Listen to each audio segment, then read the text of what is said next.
السلام علیکم پاکستان اور میرے عزیز ہم وطنوں. آج سوچا کہ تھوڑی سی تاریخ پہ بات کر لیتے ہیں.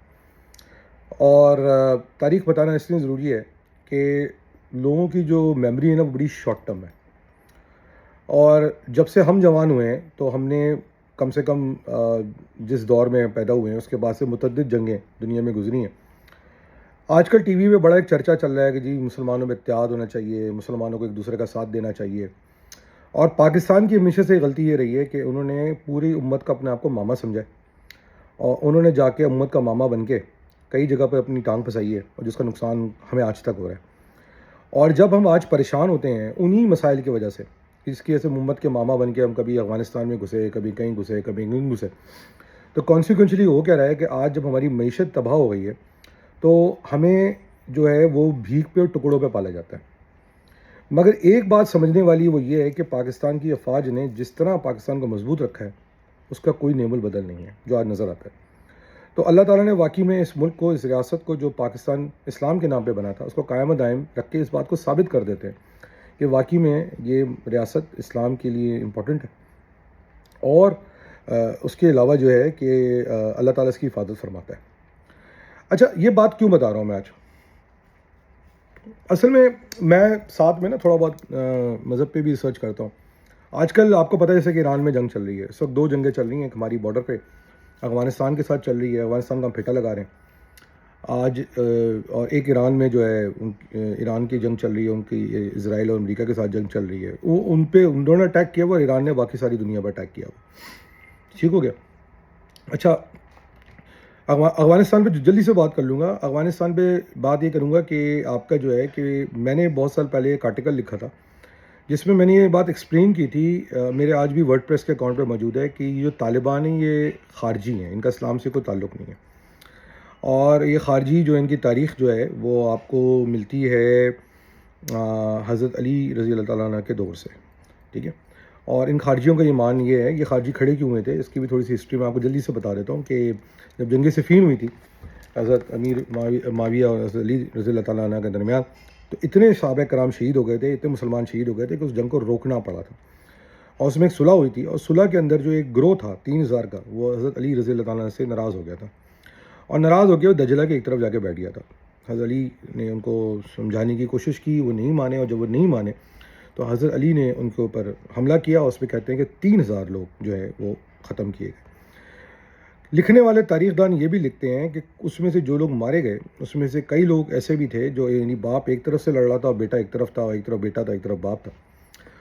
اور اس کا نتیجہ کیا نکلا کہ اس کے بعد جو خارجی تھے ان میں جو لوگ بچ گئے, تو یہ جو حضرت علی رضی اللہ تعالیٰ عنہ کے اوپر جو ایک قاتلانہ حملہ ہوا تھا اس میں ان کی شہادت ہوئی, تو ابن ملجم بھی جو تھا وہ خارجی تھا. اور جس خاتون کے گھر سے, ان کا نام مجھے یاد نہیں آ رہا, جن کے گھر کے پاس سے حضرت علی گزرتے تھے نماز پڑھانے, وہ خاتون کے بھی بھائی اور والد اس حملے میں مارے گئے تھے. تو انہوں نے کوربوریٹ کیا, ابن ملجم کے تھرو حضرت علی رضی اللہ عنہ پہ حملہ کروایا, اور اس کے بعد ان کی شہادت ہوئی. تو خارجی اس وقت ڈیفائن ہو گئے تھے. اگر ہم تھوڑا تاریخ میں آگے چلتے ہیں تو اچھا ہاں, اسی دنوں میں جب حضرت علی رضی اللہ تعالیٰ عنہ پہ حملہ ہوا, انہی دنوں میں حضرت امیر معاویہ پہ بھی حملہ کیا گیا, اور حضرت سعد بن ابی وقاص پہ بھی, اسد بن عاص پہ بھی, میں کنفیوز ہو رہا ہوں, جو ایجپٹ میں تھے گورنر, ان پہ بھی حملہ کیا گیا. اور اس میں شہادت جو تھی وہ سب حضرت علی رضی اللہ تعالیٰ عنہ کی ہوئی ہے, باقی جو 2 لوگ تھے وہ اس حملے سے بچ گئے. تو یہ اسلام کی تاریخ کا پہلا کوآرڈینیٹڈ اسیسینیشن اٹیمپٹ تھا. پھر ہم آگے آتے ہیں دیکھتے ہیں کربلا کے اندر دیکھتے ہیں کہ کوفن جو تھے وہ بھی شیعان علی تھے, جیسے خارجی شیعان علی تھے. اس کے بعد شمر شیعان علی تھے, صحیح تھا, سوری غلط بول گیا میں, اللہ معاف کرے.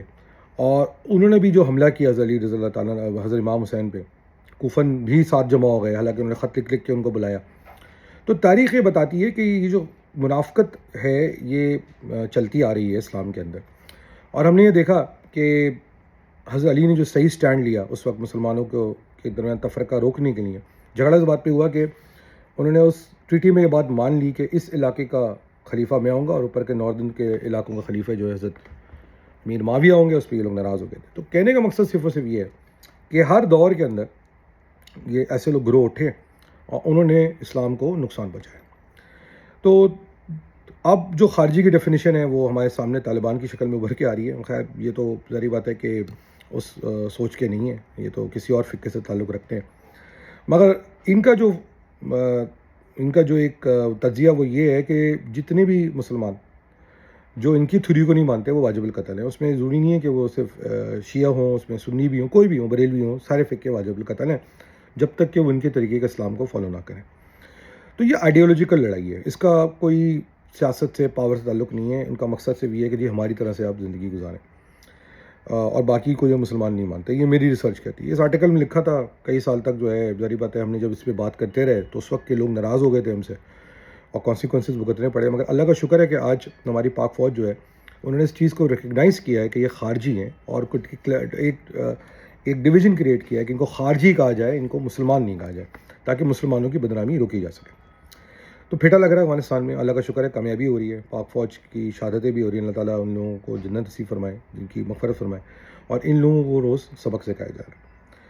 یہ تو ہو گیا افغانستان کا فرنٹ. اب ہم آتے ہیں ایران کے فرنٹ پہ. آج کل بہت سارے ہمارے لوگوں کو پاکستان میں مرچیں اٹھی ہوئی ہیں کہ جی ایران کے ساتھ جو جنگ ہو رہی ہے اس میں اس کا ساتھ دیا جائے, اور آپ امریکہ کے ساتھ کیوں دے رہے ہیں, یہ کیوں دے رہے ہیں. تو تھوڑی تاریخ بتاتے ہیں, یہ ذرا سنیے گا غور سے, کہ جب صدام حسین کے خلاف چڑھائی ہوئی تو ایک کتاب میں نے پڑھا, ایک CIA کی کتاب تھی. اچھا تھوڑا سا اس سے پہلے بتا دوں کہ جو میرے ریسرچ ہے اس میں میرے شیعہ بھائی بتاتے ہیں کہ ان کے 2 اسکول آف تھاٹ ہیں. ایک قوم ہے جو ایران میں, اور ایک نجف ہے جو عراق میں. نجف از سپیریئر دین قوم, یعنی کہ نجف برتر ہے قوم کے اوپر. تو جو نجف کے آیت اللہ ہیں وہ سستانی ہیں, ان کو شاید یہ لوگ روح اللہ کہتے ہیں, اور جو قوم کے ہیں وہ یہ خامنی وغیرہ ہیں. اچھا سستانی صاحب کے بارے میں جو میری ریسرچ ہے وہ یہ کہ وہ نظریات آئیڈیالوجیکل ہیں, مطلب وہ تھیولوجیکل ہیں, رائٹ میں پٹ دا رائٹ ورڈ. اور یہ جو ایران میں چینج چل رہی ہے یہ پولیٹیکل ہے, یہ مذہب اور سیاست دونوں ساتھ لے کر چلتے ہیں. اچھا یہ نظر بھی آتا ہے. تو اب ہوا یہ کہ جب امریکیوں کو عراق میں صدام حسین پہ حملہ کرنا تھا تو انہوں نے سب سے پہلے سستانی صاحب کو اپروچ کیا, اور ظاہری بات ہے ان کو پتا تھا کہ شیعوں کی ایک بڑی پاپولیشن ہے عراق کے اندر. انہوں نے ان کو اپروچ کیا, ان کو آن بورڈ کیا. ان کے تھرو مقتدی الصدر کو, جس کا جھکاؤ ایران کی طرف تھا, اس کو بھی آن بورڈ کیا, کیونکہ مقتدی الصدر کے والد صاحب کو صدام نے قتل کروایا تھا. اچھا یہ بھی ایک مفروضہ ہے, اور میری کئی لوگوں سے بات ہوئی کہ جو میں پوسٹڈ رہا ہوں کہ, اور جو میں نے کتابیں صدام پہ پڑھی ہیں, صدام نے جو اس وقت جو بھی محاذ کھولا وہ اس لیے نہیں کھولا تھا کہ یہ شیعہ سنی کا مسئلہ تھا. صدام کو بہت مذہبی آدمی نہیں تھا, مگر وہ مسئلہ یہ تھا کہ جب عراق کی ایران کی جنگ شروع ہوئی تو عراق کے جو بیشتر شیعہ تھے وہ ایران کے ساتھ کام کر رہے تھے, اور صدام چونکہ اپنے ملک کو بچا رہا تھا تو اس لیے بچانے میں جو ہے ظاہری بات ہے ہو سکتا ہے آپریشن ہوئے, اور جب وہ آپریشن ہوئے تو اس میں زیادہ تر شیعہ جو ہیں برادری کے لوگ افیکٹ ہوئے. کئی ان کے جو وہ تھے ان کو بھی اس لیے روکا گیا کیونکہ وہ جمع ہوتے تھے اور اس کے اندر وہ اس وقت کی حکومت کے خلاف باتیں کرتے تھے, تو شاید اس وجہ سے بہت ساری باتیں. خیر میں صدام کے بہت سارے غلط کاموں کی تائید نہیں کروں گا, جو اس سے غلط کیا وہ غلط کیا, مگر تاریخ بتانے کی ضرورت ہے. تو CIA نے سب سے پہلے عراق میں آیت اللہ سستانی کو اپروچ کیا. آیت اللہ سستانی نے جو ہے وہ CIA کا ساتھ دینے کا فیصلہ کیا, اور انہوں نے انفیکٹ مقتدی الصدر سے میٹنگ کروائی. یہ کتابوں میں موجود ہے, صحیح ہے. تو اس کا مطلب کیا ہوا کہ عراق کے شیعوں نے امریکہ کا ساتھ دیا اور صدام کا تختہ الٹایا. اس کے بعد ہم نے دیکھا کہ وہاں پر گورنمنٹ آئی ہے, اور اس کے بعد پھر ظاہری بات ہے کہ وہاں پر بھی سنیوں کا ایک دبا کے قتل عام کیا گیا. اسی طرح جب افغانستان میں ہوا تو ایران نے پھر امریکیوں کا ساتھ دیا, اور ایک اپرچونٹی ایسی بھی تھی اگر پاکستان منع کرتے تھا تو ایران کو جگاڑ لگا کے امریکہ کو موقع دے دیتا. پھر ہم نے یہ دیکھا کہ اتنے سال تک ایران نے ہندوستان کا ہمیشہ ساتھ دیا اور پاکستان کے لیے ہمیشہ مشکلات رکھی. انہوں نے پاکستان کے ساتھ اپنے کلوز کوارٹر کے تعلقات ضرور رکھے, مگر انہوں نے کبھی بھی پاکستان کو امبریس نہیں کیا. ان کا قربت ہمیشہ سے ہندوستان کے ساتھ رہی. اور اس کا ثبوت اس طرح ملتا ہے کہ یہ جو قاسم سلیمانی جن کو پچھلے ٹرم میں ٹرمپ نے مارا تھا, تو وہ مشہور تھا کہ 4 بار پورٹ کے وہ موجد تھے, وہاں پر رو کو گھسانے میں موجد تھے, بلوچ سپریٹسٹ موومنٹ کو چلانے میں موجد تھے, بہت ساری چیزوں میں موجد تھے, وہ اس کے ڈرائیور تھے وہ. تو جب ٹرمپ نے ان کو مارا عراق میں، وہ بھی مشن پہ، تو انہوں نے انڈائریکٹلی پاکستان کی مدد کر دی، کیونکہ ظاہری بات ہے ان کی دماغ تھا، وہ چل رہے تھے. اور خامنئی صاحب کے بارے میں جو میری ریسرچ ہوئی کہ جب آیت اللہ خمینی کی ڈیتھ ہوئی تو اس وقت کی جو ان کے پریزیڈنٹ تھے رفسنجانی صاحب، انہوں نے ان کو ٹیمپریریلی طور پہ انسٹال کیا تھا. اس کے بعد انہوں نے شاید انہی کے خلاف پالیٹکس کر کے ان کی بھی واٹ لگا دی، اور اس کے بعد امپلیس ہو کے بیٹھ گئے. میں نے یہ تقریر سنی جہاں پہ کہہ رہے ہیں یار میں تو بننے ہی نہیں چاہتا. اس کے بعد 30 سال تک انہوں نے ان پہ حکومت کی. تو کہنے کا مقصد یہ ہے کہ اتنے سال تک جب خامنئی صاحب جو ہیں وہ انہوں نے حکومت کری، تو یہ مجھے بتائیں کہ پاکستان کی متعدد جنگیں ہوئیں، پاکستان کے اندر ہزاروں لاکھوں مر گئے. صحیح ہے، پاکستان کے اندر جو ہے انڈیا کے ساتھ متعدد جنگیں ہوئیں، کارگل ہوا، پہلگام ہوا، اس کے بعد یہ بھی ریسنٹ ہوئی. مجھے کوئی اسٹیٹمنٹ دکھا دیں جی خامنئی صاحب نے کتنے اسٹیٹمنٹ دیے ہوں کہ یار ہاں، اور یا کیا کتنی دفعہ انڈیا کو بولا ہو کہ جی ہم آپ کو ساتھ نہیں دیں گے، ہم آپ کو تیل نہیں دیں گے، ہم ایسا نہیں کریں گے، ہم پاکستان کے ساتھ ہیں اور ہم پاکستان سے محبت کرتے ہیں، فلاں دھماکہ یہ وہ.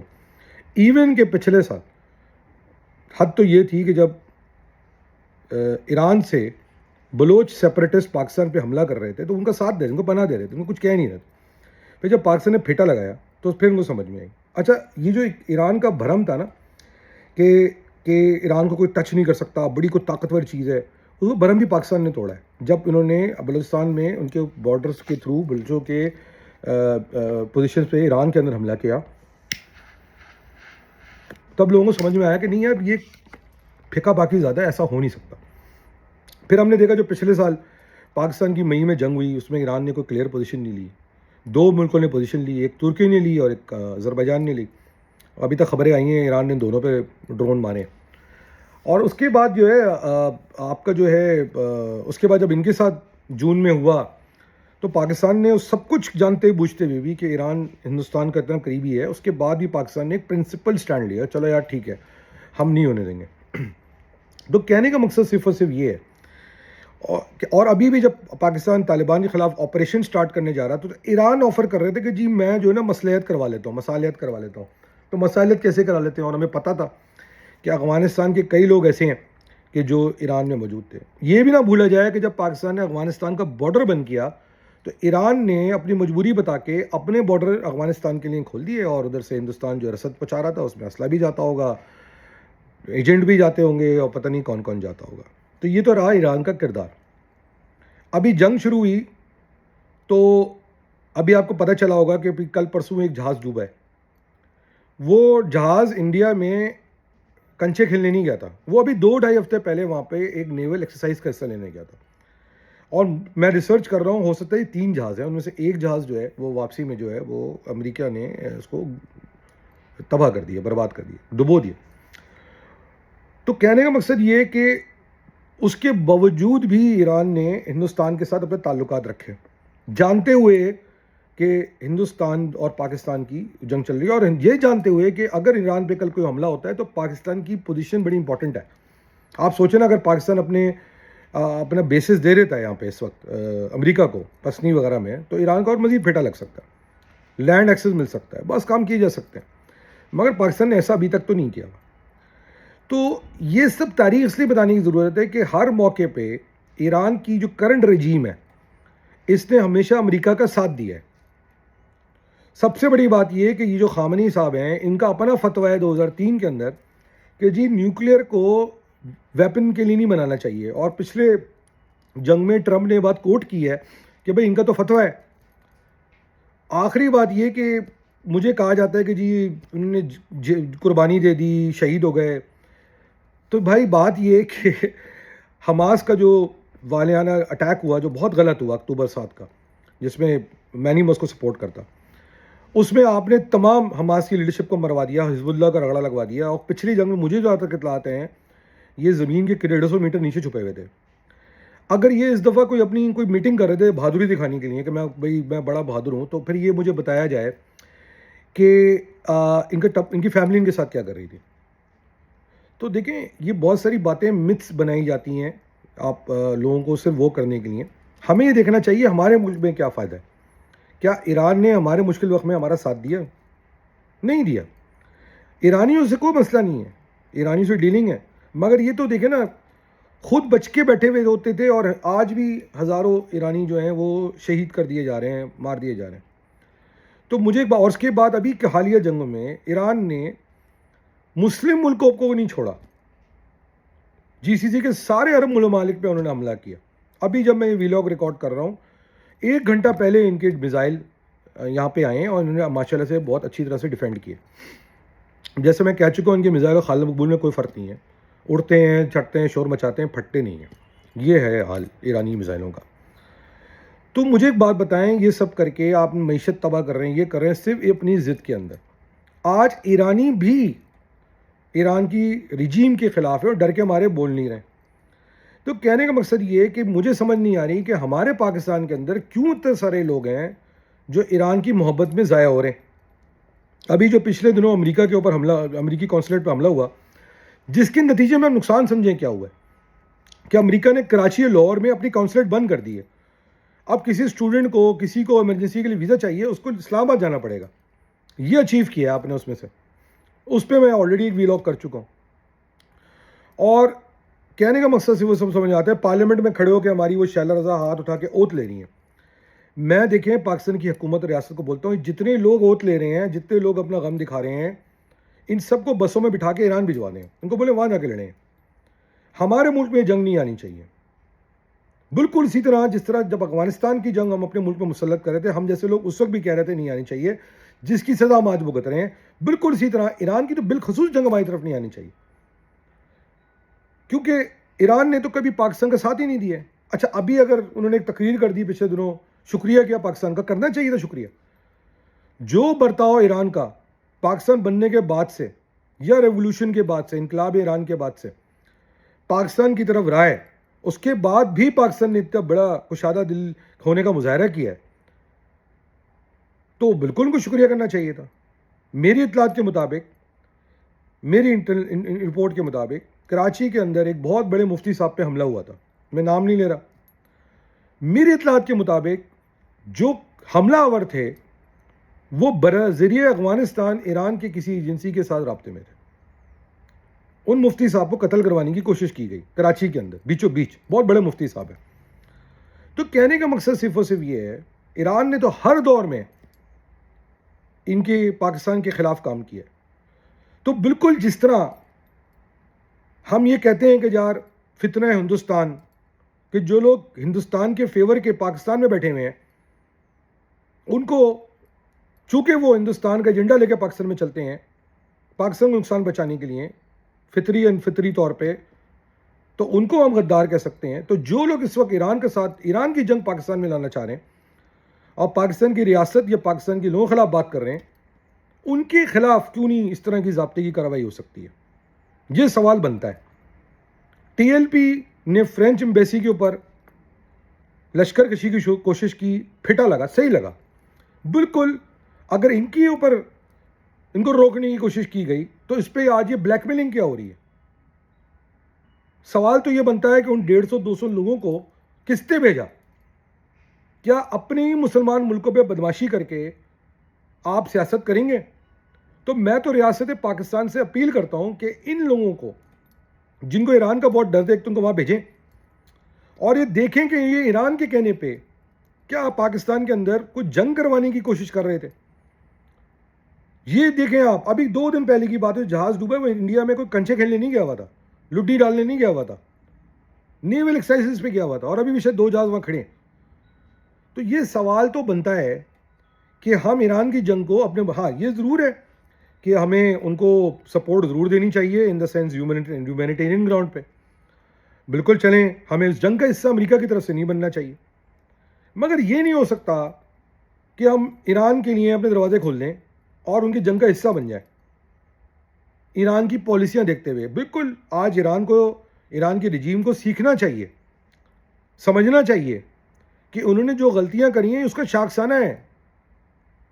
یہ آج اسی امریکہ نے جس کے الائی بنے بیٹھے ہوئے تھے صدام کے ٹائم پہ یا افغانستان میں، شیعہ ریوائول کر کے کتاب ہے ولی نصر کی، پڑھ لیں اس کو اندر. تو کہنے کا مقصد یہ ہے کہ ہم نے فرقہ واریت یہ سب کر کے کیا اچیو کیا؟ کچھ نہیں اچیو کیا. اور یہ میں دیکھیں نا، میں کیا کہہ رہا ہوں آپ کو، میں عراق کے اسکول آف نجف کے بارے میں بات نہیں کر رہا. میں ایران کی بات کر رہا ہوں.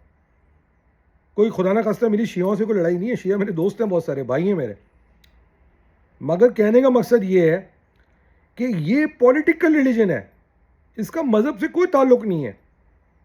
یہ صرف اپنی 4 5 10 20 ملاؤں کی اجارہ داری ہے, بالکل اسی طرح جس طرح پاکستان کے اندر یا افغانستان کے اندر ملاؤں نے اجارہ داری قائم کی ہوئی ہے, چاہے وہ سنی طبقے کے ملا ہیں. تو پرابلم یہ ہے کہ یہ جو ملاؤں کی اجارہ داری ہے, چاہے سنیوں کی ہو یا شیعوں کی ہو, اس نے ریاست پاکستان کو نقصان پہنچایا. اس کو رکنا چاہیے. جس طرح بالکل ہم فتنہ خوارج پہ بات کر رہے ہیں, اور اس لیے کر رہے ہیں نا کہ انہوں نے بھی اسلام کی کنفیوز پکچر دی ہوئی ہے, بالکل اسی طرح جو لوگ ایران کے لیے بات کر رہے ہیں پاکستان میں, ان کے ساتھ بھی اسی طرح کا برتاؤ ہونا چاہیے. یہ اب آپ اس کو ویلاگ کہیں نہ سمجھیں کہ میں کوئی شیعوں کے خلاف بات کر رہا ہوں. میں نے تو کہا سنی جو غلط کر رہے ہیں ان کے خلاف بھی ہونا چاہیے. جو بھی نقصان پہنچا رہا ہے, ریاست پہلے آتی ہے, امپورٹنٹ ہے ریاست, اور پاکستان پہلے آتا ہے. آپ مجھے بتائیں کتنے ایسے کوئی تقریریں, ان کی کوئی سٹیٹمنٹ, یہ تو ہر دور میں ایران نے پاکستان کے خلاف کام کیا. اور اب یہ حال ہو گیا کہ یہ باقی عرب ممالک پہ بمباری کر رہے ہیں, ترکی تک پہ مارا ہے, ادھر بھی مارا ہے, ادھر بھی مارا ہے. تو کیا مسئلہ ہے؟ مسئلہ ایران میں بھی تو ہو سکتا ہے نا. اور یہ مت کہہ دیجیے گا کہ وہ چونکہ امریکہ کا ساتھ دے رہے ہیں, تو بھائی تو آپ نے بھی تو امریکہ کا ساتھ دیا ہے صدام کے خلاف عراق میں, آپ نے بھی تو امریکہ کا ساتھ دیا تھا افغانستان میں, مانے نا, یا تو آپ نے کوئی ساتھ نہیں دیا ہو. تو یہ ہسٹری بتانا ضروری ہوتی ہے, اس لیے ضروری ہوتی ہے کہ غلط فہمی بنائی ہوئی ہے. بھائی آپ شہید ہونا چاہ رہے تھے تو پچھلی جنگ میں کیوں آپ جا کے انڈر گراؤنڈ ہوئے تھے؟ پوری آپ نے مشین نہیں بنوا دی اپنی. تو یہ دیکھیں, کہنے کا مقصد یہ ہے کہ یہ منافقت ہے. اور ٹھیک ہے ان کا مسئلہ ہے, میں نہیں پڑھوں گا, مگر مجھے حیرت ہو رہی ہے کہ ہماری اسمبلیوں میں, ہمارے میڈیا پہ کھلے عام لوگ ساتھ دے رہے ہیں. وہ کیا چاہ رہے ہیں کہ پاکستان ایران کی جنگ میں پڑ جائے؟ بالکل نہیں پڑھنا چاہیے پاکستان کی جنگ, پاکستان کے ایران کی جنگ میں. جس کو زیادہ محبت آ رہی ہے اس کو کہا بھائی یہ ٹکٹ ہے, یہ جہاز ہے, بیٹھو جاؤ لڑو جا کے وہاں پہ. تو بس یہ بات کرنی تھی. آج میں نے سوچا تھوڑی تاریخ پہ بات کر لوں. بہت سیدھا باتیں بتائی ہیں, یہ میں پڑھتا رہتا ہوں, یہ دیکھ لیں آپ, پیچھے بہت ساری کتابیں پڑھی ہیں. مجھے نا لیکچر پڑھنا چاہیے, ٹھیک ہے, مگر یہ منافق ہیں, صحیح ہے, یہ سب منافق ہیں, ان کا مذہب سے کوئی تعلق نہیں ہے. مطلب اگر یہ مطلب میں کہتا ہوں نا کہ شیعزم تو عراق کے اندر بھی ہے, میں تو اس کے خلاف بات ہی نہیں کر رہا کوئی. حالانکہ میں نے اپنا اعتراض آپ کو بتا دیا ہے کہ میں آج تک یہ ماننے کو تیار نہیں تھا کہ عراق کے اندر ایک آیت اللہ ساتھ ہے امریکہ کے, اور مقتدر صدر ساتھ آ گئے تھے نا. مقتدر صدر بغیر خامنی کے پوچھے تو ساتھ نہیں گئے ہوں گے امریکہ کے, کیونکہ وہ تو ایرانی اسکول آف تھاٹ کو سپورٹ کرتے تھے. اور آپ کو بھی پتہ ہے کہ جب صدام حسین کو لٹکایا گیا, جب ان کو پھانسی دی گئی, تو اس وقت مقتدر صدر موجود تھے وہاں پہ. تو یہ تاریخ بتانا ضروری ہے. بالکل ایران میں ظلم ہو رہا ہے, وہاں پر جو بھی انوسنٹ لوگ بیچارے شہید ہو رہے ہیں, میں ان کو شہید کہوں گا, وہ اپنی مرضی سے نہیں شہید ہو رہے ہیں, وہ غلط پالیسیوں کا شاخسانہ ہے جو شہید ہو رہے ہیں. ان کی جو بھی ہیومینیٹیرین کرائسس ہے اس کو روکنا چاہیے, ان کو سپورٹ کرنا چاہیے. مطلب اس لیے کہ وہ انسان ہیں, وہ پھنس گئے ہیں اس معاملے میں, کیونکہ کچھ لوگ حکومت چاہتے ہیں اپنی, وہ پھنس گئے. تو بالکل اسی طرح جیسے افغانستان میں طالبان قابض ہیں, اسی طرح ایران کے اندر یہ سوچ کے لوگ قابض ہیں. دونوں نے جان چھڑانی, دونوں نے جان چھڑانی. اور یہ جو طالبان کا بھی ساتھ دے رہے ہیں, وہ بھی دیکھ لیں کہ آپ اگر جو ایران میں فارمولا چاہ رہے ہیں تو آپ افغانستان میں فارمولا کیوں چاہ رہے ہیں؟ ادھر بھی آپ وہی بات کریں جو آپ ایران کے لیے کر رہے ہیں. نہ یہاں ملا رجیم ہونی چاہیے, نہ وہاں ملا رجیم ہونی چاہیے. عراق میں آپ دیکھ رہے ہیں آیت اللہ سستانی صاحب جو ہیں وہ کوئی حکومت کا حصہ نہیں ہے. وہاں جس طرح کی بھی جمہوریت ہے وہ لوگ الیکٹ کر کے لائے ہوئے ہیں, اس کو وہ چلا رہے ہیں. تو یہ ایران میں کیوں نہیں ہو سکتا, یہ افغانستان میں کیوں نہیں ہو سکتا؟ کیا پاکستان مسلمان نہیں ہے؟ پاکستان میں بھی ہو رہا ہے. تو بس یہ بات کرنی تھی, تھوڑی بات لمبی ہو گئی. لوگ جو نا بھول جاتے ہیں, یہ ایجوکیشن امپورٹنٹ ہے, صحیح ہے, یہ امپورٹنٹ ہے ایجوکیشن. سنیے گا, سمجھیے گا, پاکستان پہلے آتا ہے, سب سے امپورٹنٹ چیز ہے, یاد رکھیے گا, پھر سب کچھ آتا ہے. دانش کا گزار دیجیے. پاکستان زندہ باد, پاکستان آرمی زندہ باد. اللہ حافظ.